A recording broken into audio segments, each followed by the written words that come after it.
دلوں کے معاملات میں ہمیشہ احتیاط کی چادر اوڑھ کر چلیں، کیونکہ جو ہاتھ آج آپ کے دل کی دھڑکن بن رہا ہے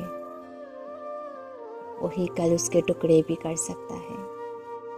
محبت کے جذبات کو بے دریغ نہ بہائیں، ورنہ یہی جذبات آپ کو اندھیرے میں بھٹکنے پر مجبور کر دیں گے۔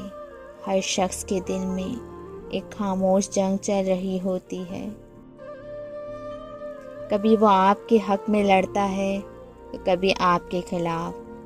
اسی لیے دوسروں کے دل کو اپنا بنانے سے پہلے یہ سوچ لیں کہ کہیں یہی دل آپ کے اپنے دل کا دشمن نہ بن جائے۔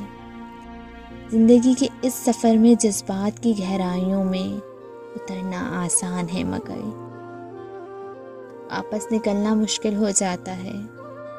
جو شخص آج آپ کی مسکراہٹ کی وجہ بن رہا ہے وہی کل آنسوؤں کا سبب بھی بن سکتا ہے۔ اپنے دل کی زبان کو سمجھیں، مگر عقل کی آواز کو بھی نظر انداز نہ کریں، کیونکہ محبت میں گرنے والے ہر شخص کے پاس اٹھنے کی طاقت نہیں ہوتی۔ دوسروں کے دل کو چھوڑنے سے پہلے اپنے دل کو مضبوط بنائیں، تاکہ ٹوٹنے پر بھی اس کے ٹکڑے آپ کو زخمی نہ کریں، زخمی نہ